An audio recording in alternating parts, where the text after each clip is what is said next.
അസ്സലാമു അലൈക്കും വറഹ്മത്തുള്ളാഹി വബറകാതുഹു. ഹലോ ഫ്രണ്ട്സ്, എല്ലാവർക്കും പ്രവാചക ചരിത്രത്തിലേക്ക് സ്വാഗതം. വിശുദ്ധ ഖുർആനിലും തിരുനബി വചനങ്ങളിലും പ്രതിപാദിച്ചിട്ടുള്ള ഏതാനും നബിമാരുടെ ജീവിത ചരിത്രത്തിലെ കുറച്ച് ഭാഗങ്ങളാണ് നിങ്ങൾക്ക് വേണ്ടി ഞങ്ങൾ ഇവിടെ അവതരിപ്പിക്കുന്നത്. ആയിരക്കണക്കിന് വർഷങ്ങൾക്ക് മുൻപ് നടന്ന ചരിത്രമാകുമ്പോൾ ചില അഭിപ്രായ വ്യത്യാസങ്ങളോ കുറവുകളോ ഉണ്ടാകും. അത് കൂട്ടുകാർ ക്ഷമിക്കുമല്ലോ. ബിസ്മില്ലാ. The Prophet ദാവൂദ് അലൈഹിസ്സലാം. കഴിഞ്ഞ കഥയിൽ താലൂത്തിന് ദാവൂദ് നബി അലൈഹിസ്സലാമിനോട് ദേഷ്യം തോന്നുന്നതും തന്റെ സൈന്യങ്ങളെയുമെല്ലാം സജ്ജമാക്കി പ്രവാചകനോട് യുദ്ധം ചെയ്യാൻ പുറപ്പെടുന്നതും നമ്മൾ പറഞ്ഞല്ലോ. എന്നാൽ പ്രവാചകൻ താലൂത്തുമായി യുദ്ധം ചെയ്യാൻ ആഗ്രഹിക്കുന്നില്ലെന്നും കൊല്ലാനല്ല സ്നേഹിക്കാനാണ് ഞാൻ ആഗ്രഹിക്കുന്നത് എന്നും താലൂത്തിന് മനസ്സിലാക്കി കൊടുത്തു. കുറച്ചു വർഷങ്ങൾക്ക് ശേഷം മറ്റൊരു യുദ്ധത്തിൽ തലൂത്ത് കൊല്ലപ്പെട്ടു. അപ്പോൾ ജനങ്ങൾക്ക് വേണ്ടി ദാവൂദ് നബി അലൈഹിസ്സലാം ചെയ്തിട്ടുള്ള കാര്യങ്ങൾ ജനങ്ങൾ ഓർക്കുകയും അദ്ദേഹത്തെ രാജാവായി തിരഞ്ഞെടുക്കുകയും ചെയ്തു. അങ്ങനെ തലൂത്തിനു ശേഷം പ്രവാചകൻ രാജാവായി. അല്ലാഹു സുബ്ഹാനഹു തആല അദ്ദേഹത്തിന്റെ രാജ്യത്തെ ശക്തവും വലുതുമാക്കി. ശത്രുക്കൾ അദ്ദേഹത്തെ ഭയപ്പെട്ടു.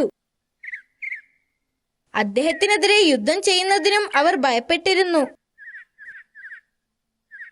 അദ്ദേഹം അള്ളാഹുവിന്റെ കടുത്ത ആരാധകനായിരുന്നു. ആ സമയത്ത് പ്രവാചകൻ ഒന്നിടവിട്ട ദിവസങ്ങളിൽ നോമ്പെടുക്കുമായിരുന്നു. അദ്ദേഹം രാത്രിയെ 3 ഭാഗങ്ങളാക്കി മാറ്റി. രാത്രിയുടെ കുറച്ചു സമയം ഉറങ്ങുകയും കുറെ സമയം പ്രാർത്ഥിക്കുകയും അത് കഴിഞ്ഞ് വീണ്ടും ഉറങ്ങുകയും ചെയ്തിരുന്നു. സത്യസന്ധനും നീതിമാനുമായ ഭരണാധികാരിയായിരുന്നു ദാവൂദ് നബി അലൈഹിസ്സലാം. ദാവൂദ് നബി തന്റെ ജനങ്ങൾക്ക് സമാധാനവും സമൃദ്ധിയും നൽകിയിരുന്നു. തന്റെ മനോഹരമായ ശബ്ദത്തിൽ അള്ളാഹുവിന്റെ സന്ദേശങ്ങൾ അദ്ദേഹം ജനങ്ങളിലേക്ക് എത്തിച്ചു. അദ്ദേഹം സബൂർ ഉരുവിടുമ്പോൾ ആളുകൾ അത് ശ്രദ്ധിച്ചുകൊണ്ട് നിൽക്കുമായിരുന്നു. അദ്ദേഹത്തിന്റെ സന്ദേശങ്ങൾ വളരെ പ്രശസ്തവും എല്ലാവരും ഓർമ്മിക്കുന്നതുമായിരുന്നു. അദ്ദേഹം രാജാവാണെങ്കിലും ധൂർത്തനായി ജീവിച്ചിരുന്നില്ല. പ്രവാചകൻ തന്റെ ഒരു ദിവസത്തെ 4 ഭാഗങ്ങളാക്കി വേർതിരിച്ചു. ഒരു ഭാഗം ജോലി ചെയ്യുവാനും വിശ്രമിക്കുവാനും, രണ്ടാമത്തെ ഭാഗം അള്ളാഹുവിനോട് പ്രാർത്ഥിക്കുവാനും, അടുത്തത് ജനങ്ങളുടെ പ്രശ്നങ്ങൾ കേൾക്കാനും, അവസാനത്തത് പ്രഭാഷണത്തിനും വേണ്ടിയായിരുന്നു. ജനങ്ങളുടെ പ്രശ്നങ്ങൾ കേൾക്കുന്നതിനും പരിഹരിക്കുന്നതിനും അദ്ദേഹം 2 ഉദ്യോഗസ്ഥന്മാരെ നിയമിച്ചിരുന്നു. അതിനാൽ അദ്ദേഹത്തിന്റെ അസാന്നിധ്യത്തിലും ജനങ്ങളുടെ പ്രശ്നങ്ങൾ പരിഹരിക്കപ്പെട്ടിരുന്നു. പ്രവാചകന് ആയുധ നിർമ്മാണത്തിൽ പരിചയമുണ്ടായിരുന്നു. അതുകൊണ്ട് ആയുധമുണ്ടാക്കി വിറ്റ് കിട്ടുന്ന തുച്ഛമായ വരുമാനത്തിലാണ് അദ്ദേഹം ജീവിച്ചിരുന്നത്. ആ സമയത്ത് അദ്ദേഹം ധാരാളം യുദ്ധങ്ങൾ നടത്തിയിരുന്നു. പക്ഷേ സൈനികർക്കിടയിൽ ഒരു പ്രശ്നമുണ്ടായിരുന്നു. ഇരുമ്പ് കൊണ്ടുള്ള ആയുധങ്ങളും കവചങ്ങളും മറ്റും ഉപയോഗിക്കുന്ന സൈനികർക്ക് അത് കട്ടിയുള്ളതായതുകൊണ്ട് അവരുദ്ദേശിക്കുന്നത് പോലെ ചലിക്കാനും യുദ്ധം ചെയ്യുന്നതിനും ബുദ്ധിമുട്ടായിരുന്നു. അവരത് പ്രവാചകനോട് പറഞ്ഞു. അദ്ദേഹം ഒരു ഇരുമ്പിന്റെ കഷ്ണമെടുത്ത് ആ പ്രശ്നം എങ്ങനെ പരിഹരിക്കുമെന്ന് ചിന്തിച്ച് അതിന്റെ മുന്നിൽ ഇരിക്കുകയായിരുന്നു. പെട്ടെന്ന് അദ്ദേഹത്തിന്റെ കൈ ഇരുമ്പ് കഷ്ണത്തിന്റെ ഉള്ളിലേക്ക് താഴ്ന്നു വന്നു. സർവശക്തനായ അള്ളാഹു ആ ഇരുമ്പ് കഷ്ണത്തിനെ മൃദുവാക്കി കൊടുത്തിരിക്കുന്നു. കുറച്ചുനാൾ കഴിഞ്ഞപ്പോൾ പ്രവാചകന് ഒരു പുത്രനുണ്ടായി. അവനെ സുലൈമാൻ എന്ന് പേരിട്ടു. കുട്ടിക്കാലം മുതൽ തന്നെ വളരെ ബുദ്ധിമാനും സമർത്ഥനുമായിരുന്നു അവൻ. ഈ സംഭവം നടന്നപ്പോൾ അദ്ദേഹത്തിന് 11 വയസ്സുണ്ടായിരുന്നു. ഒരു ദിവസം പതിവ് പോലെ ദാവൂദ് നബി അലൈഹിസ്സലാം തന്റെ ജനങ്ങളുടെ പ്രശ്നങ്ങൾ പരിഹരിച്ചു കൊണ്ടിരിക്കുകയായിരുന്നു. അപ്പോൾ 2 പേർ അദ്ദേഹത്തിന്റെ അടുക്കൽ വന്നു. അതിലൊരാൾ ഒരു വയലിന്റെ ഉടമയായിരുന്നു. വയലിന്റെ ഉടമസ്ഥൻ കരഞ്ഞുകൊണ്ട് പറഞ്ഞു, കഴിഞ്ഞ രാത്രി ഇയാളുടെ ആടുകൾ എന്റെ വയലിലെത്തി. എന്റെ മുന്തിരി മുഴുവനും തിന്നു. ഇപ്പോൾ ഒന്നും അവശേഷിക്കുന്നില്ല. നഷ്ടപരിഹാരം നൽകാൻ അയാളോട് ആവശ്യപ്പെടുക. ഇത് ശരിയാണോ? പ്രവാചകൻ ആടുകളുടെ ഉടമയോട് ചോദിച്ചു. അതെ, അവൻ മറുപടി പറഞ്ഞു. പ്രവാചകൻ അല്പനേരം ആലോചിച്ചു. എന്നിട്ട് പറഞ്ഞു, അവന്റെ നഷ്ടത്തിന് പകരം നിന്റെ ആടുകളെ അയാൾക്ക് കൊടുക്കാൻ ഞാൻ തീരുമാനിച്ചിരിക്കുന്നു. പക്ഷേ ഈ ആടുകളാണ് എനിക്കെല്ലാം എന്ന് അയാൾ മറുപടി പറഞ്ഞു. അപ്പോഴാണ് സുലൈമാൻ നബി സംസാരിച്ചത്.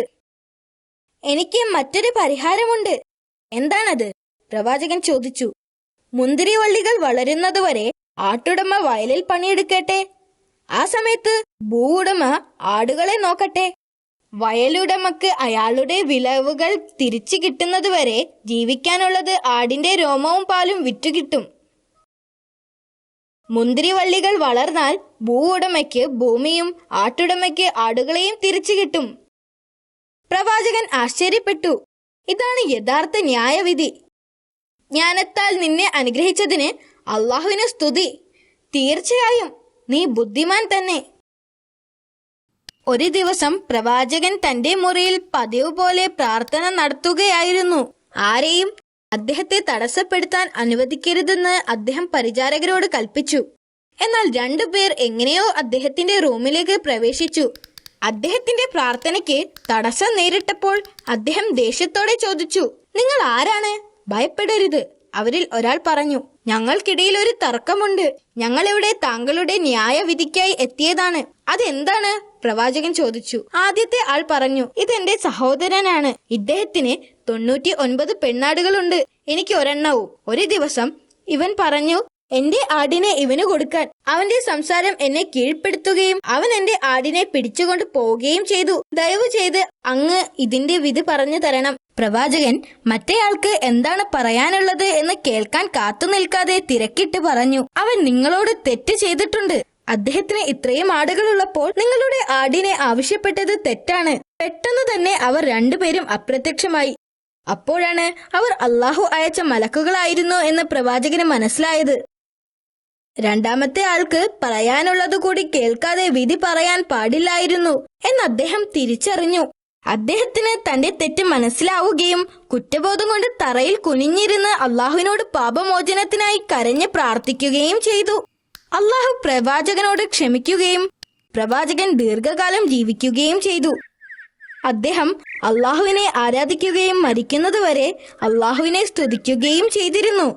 അദ്ദേഹത്തിന്റെ മരണത്തിൽ ആയിരക്കണക്കിന് ജനങ്ങളും പുരോഹിതന്മാരും ദുഃഖിച്ചിരുന്നു. അദ്ദേഹത്തിന്റെ കബറടക്കത്തിന്റെ സമയത്ത് സൂര്യന് ഭയങ്കര ചൂടായിരുന്നു.